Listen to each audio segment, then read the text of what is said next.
Hello and welcome to MySecurityTV and our Tech and Sec Weekly. My name's Chris Cubbage. I'm the Executive Editor with MySecurity Media, and this is our Tuesday afternoon episode. And today we're joined by Ekata, preventing fraud in the digital world with early and accurate detection. Joined by Dan Jiao, who's the Director Asia Pacific, and Niall Whelan, who's the Principal Field Data Scientist in the Asia Pacific also. And both of these gents are joining me in Sydney from Singapore. I believe it's raining both in Sydney and in Singapore, so at least we've got the weather right as well. Let us know where you're listening from, and welcome to say good day and get involved with the chat today as well. We cover off on aerospace and space, defence and national security, cybersecurity and critical technology, and cities and infrastructure. We will be streaming on LinkedIn, Facebook, and our main Facebook page is the Asia Pacific Security Magazine, and also on YouTube. And this may also go out as a Cybersecurity Weekly podcast. We're going to be keeping it pretty firm on 30 minutes today, so it's a nice, sharp session, but we have a range of issues that we're going to be discussing, particularly around fraud and fraud prevention and the implications of those. Quick catch up on what we've been doing. Last Friday, we were joined by WatchGuard and had a look at the APAC threat landscape and how the industry has evolved, and looking into the future as WatchGuard celebrates 25 years. So that was a very good session, particularly with Corey Nakaraina, their Chief Security Officer, who is in Seattle. And a special one this Thursday at 11:30 a.m. Sydney Standard Time. We're going to be joined by Sam Grunhard, the Head of Critical Infrastructure Security Division with the Australian Government Department of Home Affairs, Admiral Retired Michael Rogers, who's the former Commander, US Cyber Command and Director of the National Cyber Security Agency, now retired, and he's going to be joining us from the US, and Lani Rafferty, the Regional Director with Clarity. And we're going to be looking at the government and private sector relationships and how they share for cybersecurity protection for critical infrastructure. So again, welcome to tune in. You do need to register for that. So welcome to go to the marketplace and register. Also for MySecTV Tech and Sec Weekly on Friday morning, we're going to be crossing to Canberra and joined by Kylie McDevitt and Silvio Cesare, who's the both InfoSec researchers, and having a look at the InfoSect, their business there, and researching with a passion. Most of the Australian audience will know Kylie, particularly from Canberra, but really looking forward to this one, and relates to critical infrastructure and obviously operational technology as well. On Tuesday next week, 31st of August, we have our virtual awards for the top women in security ASEAN region, just starting to amplify our promotions now. So if you want to get involved or attend the ceremony, please do so, but it will be streamed on YouTube and on our Facebook page as well. But otherwise, you can sign in to the webinar session. Just highlighting our Cyber Risk Leaders magazine and also our Australian cybersecurity magazines are available on the marketplace.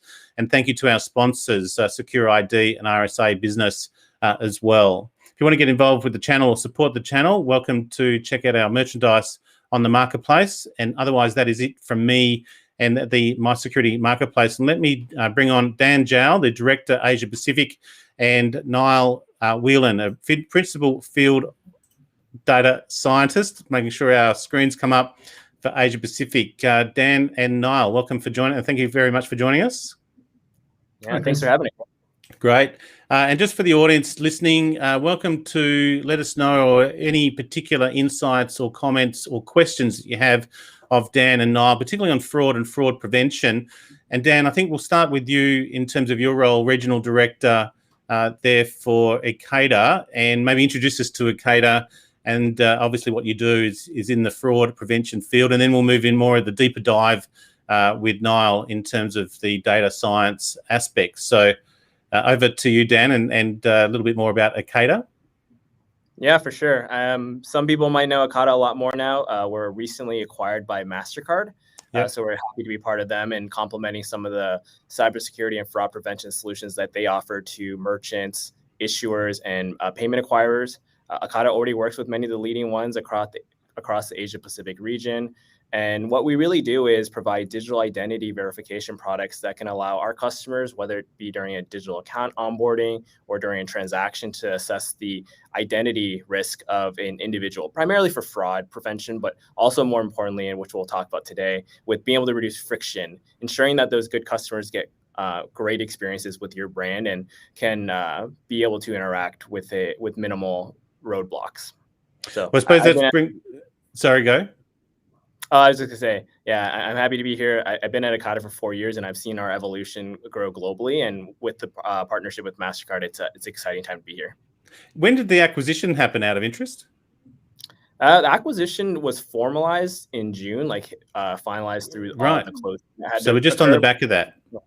Yeah, just I didn't realize until I was just linking in LinkedIn coming up, and it was like, MasterCard company. Okay, I didn't quite know that. So it's one of those things of you link the two brands together. And that may change the nature of the business. Obviously, that explains a lot when MasterCard has acquired a company like Ekata. And Niall, you're the data scientist. So if I could maybe say you're the brainchild there. Maybe talk us into your role as a data scientist, and you're relatively new with Ekata as well. But yeah, just your focus, and then we'll dive into more the fraud sort of observations that we're making. But the role of a data scientist with Ekata. Yeah, thanks, Chris. Yeah, I've been at Ekata now for about a year, and essentially the role of the data scientist here is to look at the problem we see with our clients and our prospects, identify what that fraud problem is, look at it in the broader scheme of things across all of our network, and leveraging our data to maximize detection of fraud, which is obviously important. We want to stop as much fraud as possible, but in doing so, making sure that we're not impacting good customers. We're not having a lot of false positives. We're not in a high friction environment. And so leveraging either rules recommendations, machine learning, in terms of the different type of modeling we would use to make sure that we optimize based on our customers' problems, and understanding that they can get the most from our data as well as in combination with their own data and other third-party sources. Do you find it still evolving? There's still a lot more as the technology and the digital, and this was the title here, in a digital world. Those touch points from a data sets, it's quite an exciting time to be a data scientist in this particular field.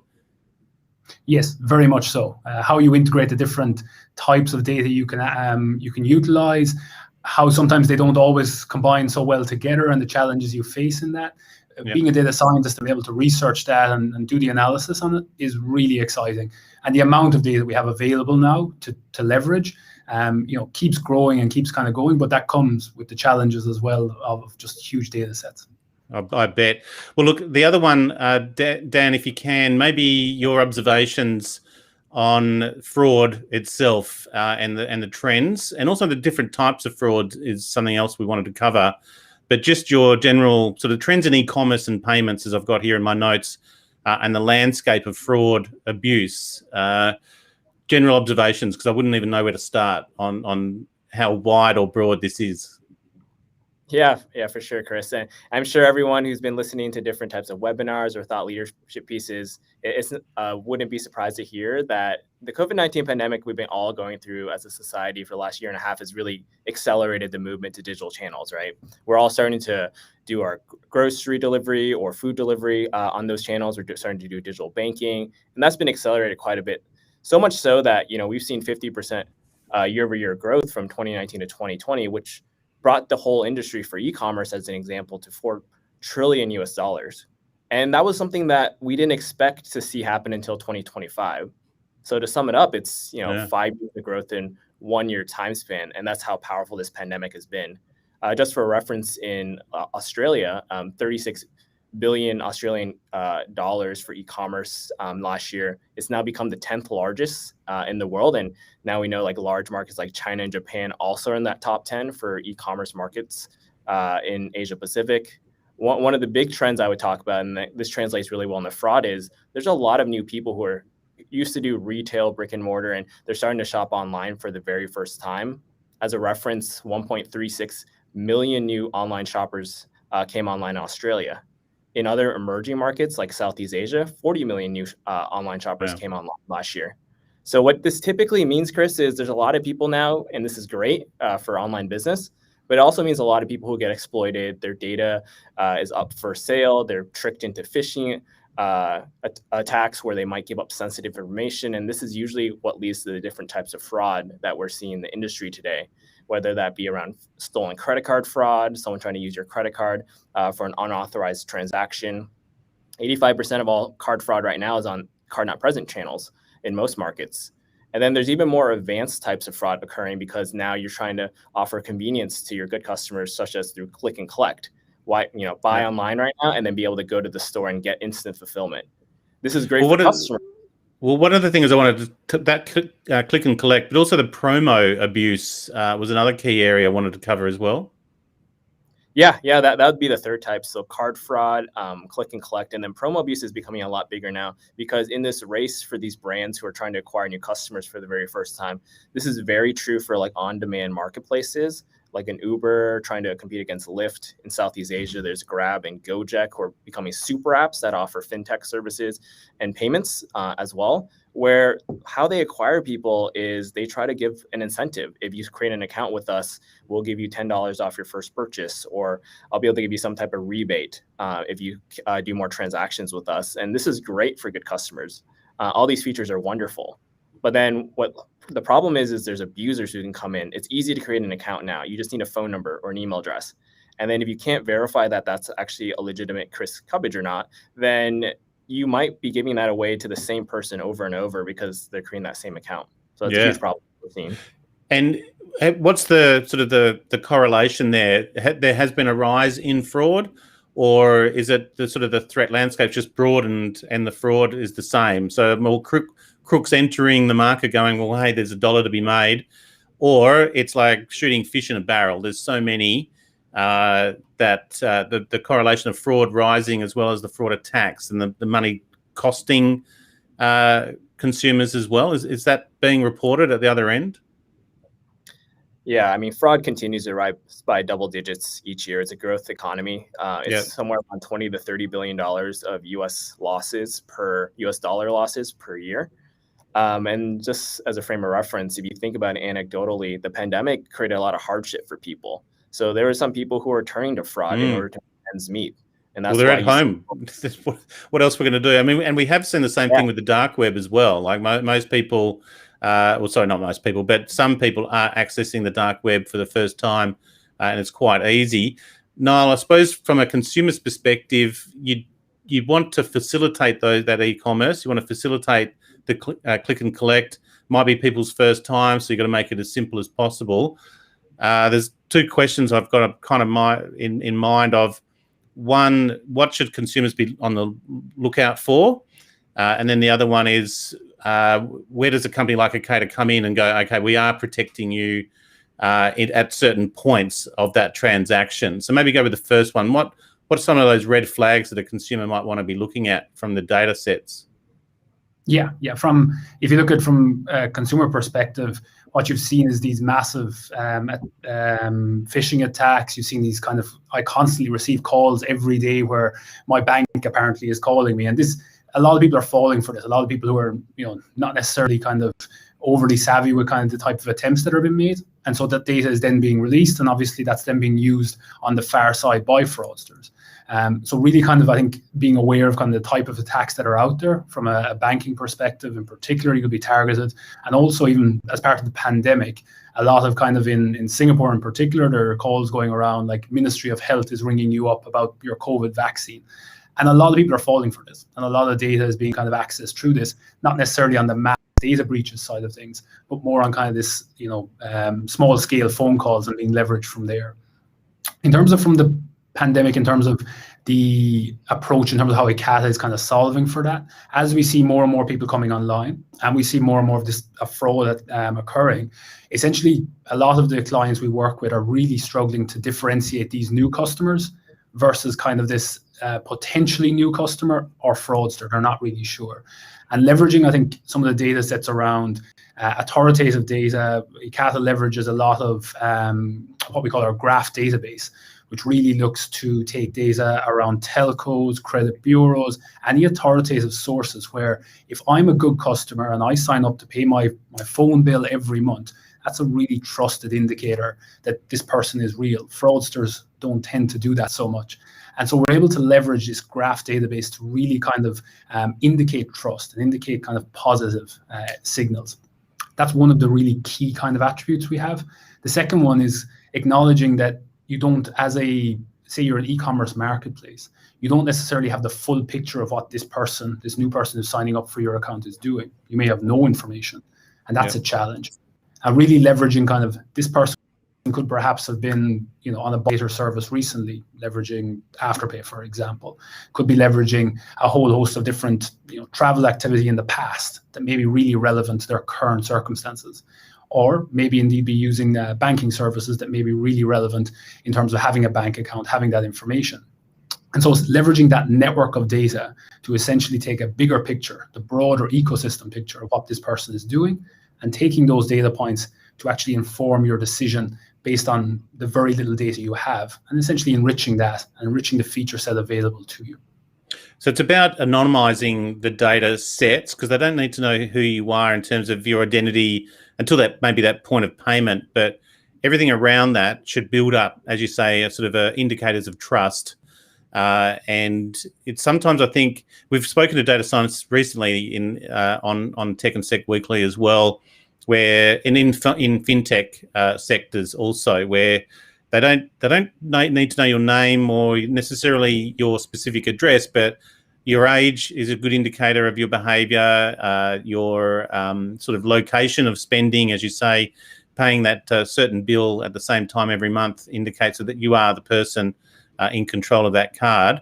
I had another question, maybe Dan, is to, I've lost it in terms of the implications of some of this, but you want to know from a consumer's perspective, there's certain aspects that they do want to share in terms of their own data sets and have that level of trust that they have at that transaction level.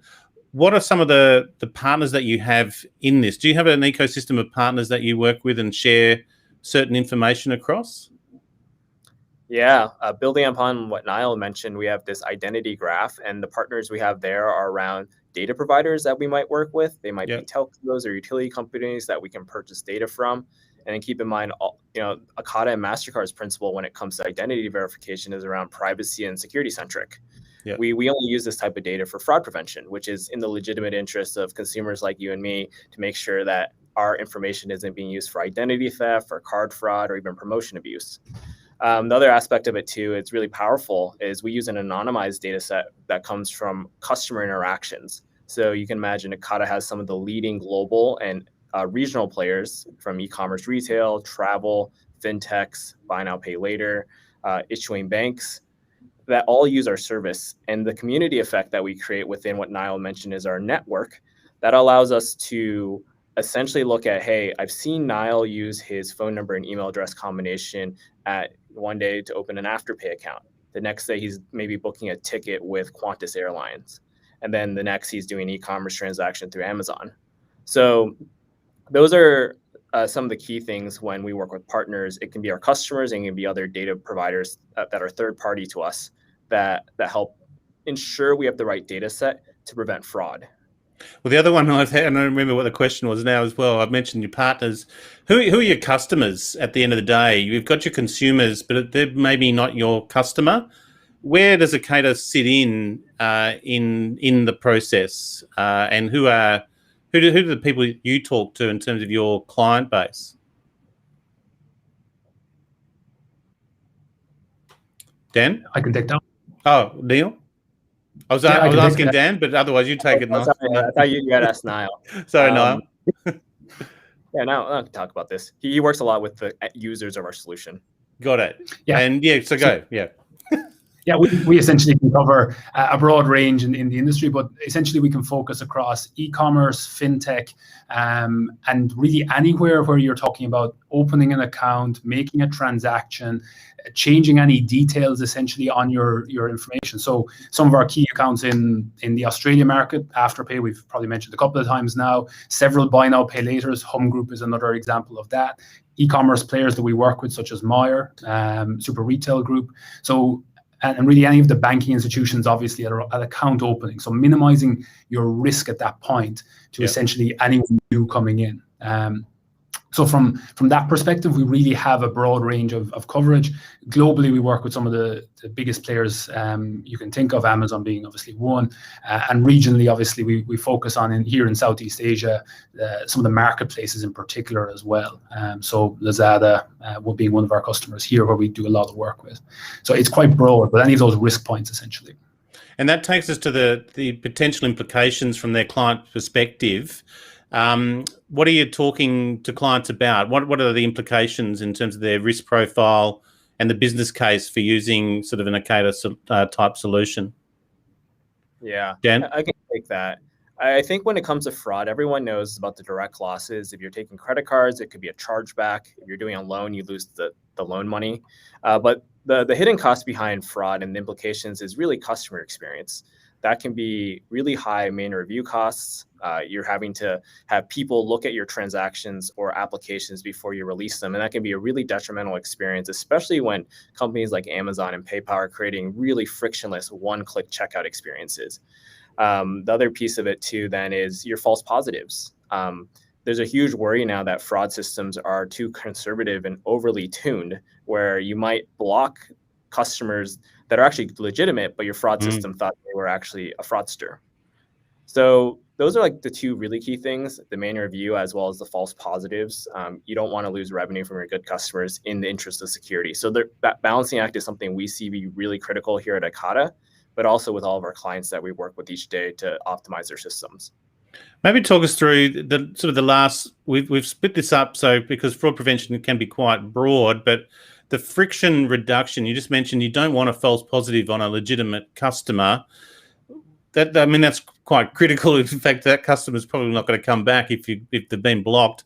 The step-up authentications, again, maybe this is one of those things that the customer should be aware of that authentication process so that they can trust you. And then if those authentication process, things like, what we see in cyber with multi-factor authentication, that should be normal when they're signing up to a new account. And if it's not, then that should be a bit of a red flag. And I like the term friction reduction and the customer experience. How do you create that balance there? What should the customer expectations be in that regard? Yeah, I think that really comes down to from the risk. If you think about you as being an e-commerce merchant, you can think about this anywhere really where you're looking to sign up for an account. You really want to put as little friction on as high a population as possible in terms of those good, positive kind of customers you expect.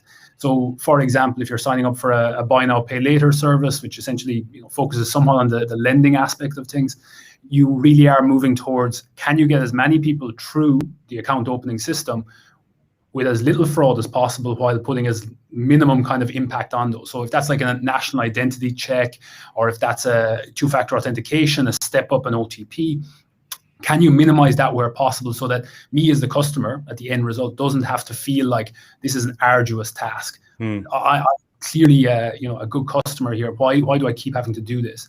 At the account opening, most customers will accept some friction. It's really when you start to have to do additional steps and over again, repeating kind of steps over again, tends to be really, really negative.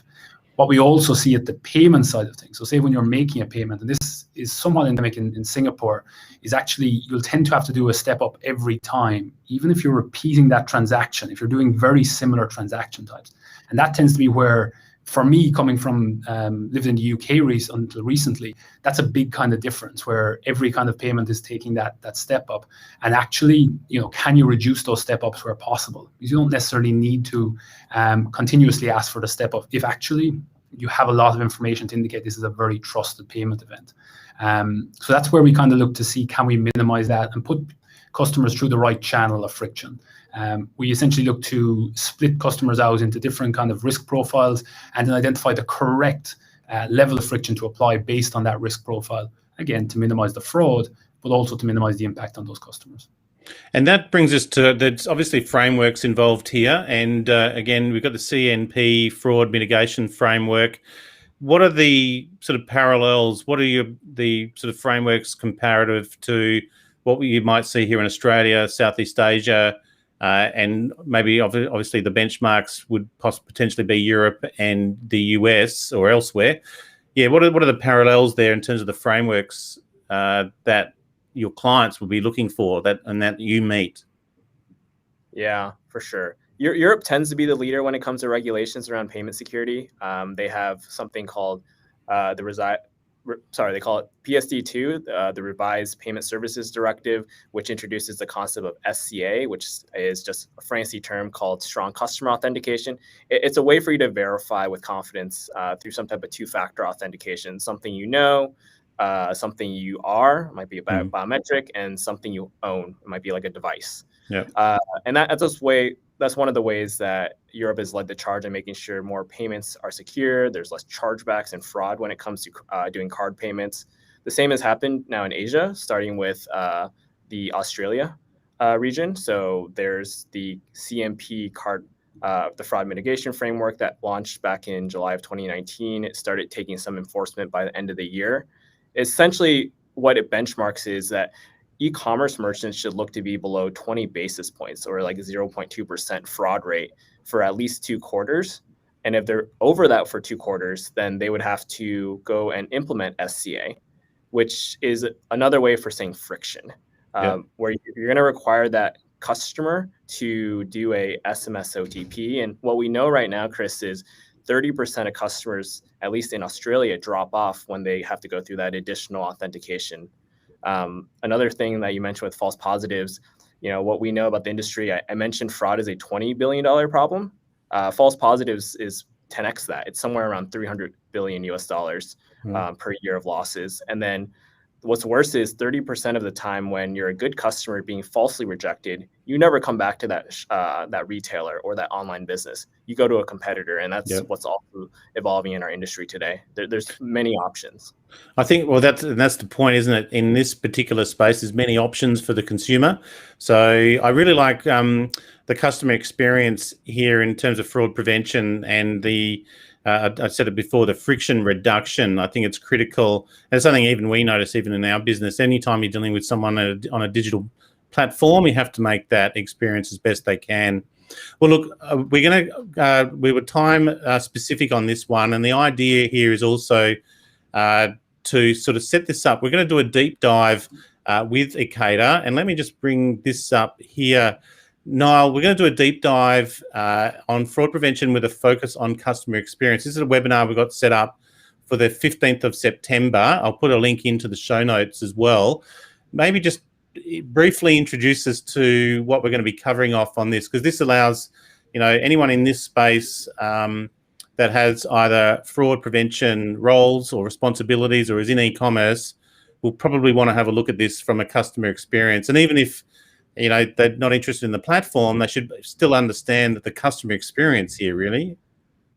Yep, absolutely. I'm really looking forward to this session. Essentially, we're going to cover how to fraud detection, but really take that from perspective of things and actually see what is the impact you're having on your good customers and how you don't necessarily always need to make that trade-off. The different techniques you can use, some of them quite simple around how you would reduce manual review and slowing down of orders, for example. Recently, we had a case in Australia where we were able to reduce the number of manual reviews by 50% by simply using one of the features Ekata provides. And actually, it's just looking at it from that system perspective and being able to essentially say, I can reduce customer friction, I can increase the experience, positive experience they will receive from this, while maintaining my fraud population, while reducing it possibly as well. Generally looking at that as being kind of the trade-off you don't necessarily always need to make. It's really a matter of leveraging your data and leveraging the information you have to its maximum. And do you find that these days is the sort of people from customer experience will be the marketing, the comms teams, and then potentially even the sales teams. They have to have the sort of that validation strategy. They should be talking to their fraud prevention, their security teams, and their sort of chief information security officers on this side. And they do need to come together. I like the way that you talk about a customer experience and validation strategy. And that's what this session is going to be about, right? Where you talk about how that strategic approach to not just a single transaction, but also scaled transactions is probably more important. Yes, absolutely. One of the big problems at the moment is the systems we have in place aren't really always scaling to the current situation, the massive increase. If you could imagine being a retailer who was a high street retailer until recently and suddenly having to take pretty much all of your transaction volume online, as an example, that's a huge shift. And so you really need to look at how you take your current system, improve it, and allow it to scale so you don't have this problem going forward. Yeah, you don't want to find out you've got a problem after you've scaled, and then you're getting those false positives which impact you. Well, look, on that note, we'll leave it there. We've done a good 30 minutes, and again, I thought it was I've got about 100 other questions, but I think we'll cover it off on the webinar session as well, and that was the intention here, but also to meet Dan, the regional director there in Singapore, and also Niall Whelan, the principal field data scientist for Asia Pacific. And Dan, maybe to close off, in the region, any call to action that you've got, or even to our Australian audience, you've yet to potentially open office here in Sydney? Yeah. We're in the process right now of opening up our local presence. We already have a lot of customers in Australia, so it's a lot of growth that we're seeing in that market, and we're hiring some of our first professionals to represent us in the market. We're building out a full go-to-market motion, and it's going to be in partnership with MasterCard, which I'm excited to see already starting up. So a couple of folks on my team that I'm hiring. You can go to ekata.com if you want to see a little bit more about us, and you can go to the careers page if you're interested in joining us. Great. But yeah, we're growing quite rapidly. We started the Asia Pacific presence back in early 2020, and our headcount has been doubling very quickly, almost every 3 to 6 months. So nice. Yeah. Well, we've also had quite a bit of interest in data science as well, and data scientists. So any of the data scientists listening or tuning in, I'll definitely reach out to Dan, but also Niall, and no doubt you'll enjoy the webinar session on the 15th of September. You can go to the MySecurityMarketplace.com. And it's there as a featured webinar session and course.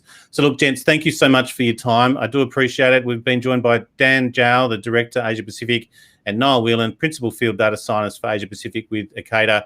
Gents, I'll put you backstage and I'll finish off our session. Thank you very much for joining us from Singapore. Thanks, Chris. Awesome. Thanks, Chris. Good on you. Thanks, guys. See you later. Very good. Well, look, let me just finish off as we do, and I'll highlight that particular session because I'm just going to run through what we do have coming up. But as I do, our report of the day, and this is from Veeam. This is 2021 Cloud Protection Trends Report. And I'm just going to blow that up so you can actually see that. And let me just talk to this. So I just grabbed a couple of figures and some stats out of there. How long have you been using the public cloud in production? There's about 41% for more than 24 months. So obviously cloud is quite dominant there. But the other one is, what kind of failover fallback mechanisms do you use for resuming functionality? And 50%, we have written scripts for reconnecting resources that are now running remotely. And the bottom one there, we have orchestrated workflows that will reconnect resources that are now running remotely. Although my first thought on that one was, as long as they're testing them to make sure that those workflows are working. And the other takeaway, hybrid, is here. Approximately what percentage of your organization's production data is protected by each of the following mechanisms? Thinking ahead 2 years, which of the following do you anticipate being your organization's primary method of backing up data? The takeaway there, 2023 will be you got from the physical servers moving up to the hosted virtual machines within a hyperscale or regional service provider. And that's a good 20 to 30% growth mark as well by 2023. So it's going to be obviously the dominant one there. Coming up as on Thursday, as I mentioned at our opening, let me just shrink that back down to you're there. We've got Sam Granyard, Head of Critical Infrastructure Security Division with the Australian Department of Home Affairs. Admiral Retired Michael Rogers, who is the former Commander, US Cyber Command, and former Director of the National Security Agency in the US, and Lani Refeti, the Regional Director with Clarity. So really looking forward to that one. You do need to register, and that, again, you can go to the MySecurity Marketplace for that. Otherwise, it's on Eventbrite. And then on Friday, we'll be joined by Kylie McDevitt and Silvio Cesare, having a look at Canberra's hackerspace, the analysis of InfoSec, and these two are researching with a passion. So looking forward to that discussion, and a very broad ranging on that one in terms of career transition, starting a new business, and then also we'll move into the IoT and OT security research that they're doing. And then some of the webinars we've got coming up. Tuesday, the 8th of September, we're going to deep dive on key cyber regulations. We're going to be joined by Rajesh Nandakumar, who's the Head of Technology at Westpac Institutional Bank and Asia Pacific Retail Banking in Singapore. And then we've got also joined by Chirag Joshi, who's the Director of ISACA Sydney. He's also Head of Security at AMP Limited. here in Sydney, and Vicky Wright, who's the Senior Director with Metric Stream, and she's in Perth. So we're going to be looking at the Monetary Authority of Singapore guidelines, and in contrast to the APRA CPA 324 in terms of that guideline, CPS, I beg your pardon, 324 with APRA. And then on the 14th, this is a 3-part weekly session looking at high security locking systems, looking at modern locking hardware and system integration. That's sponsored by AMS Australia, Davcor, and in partnership with the Master Locksmiths Association of Australia. And I mentioned 14th, 21st, and the 28th of September.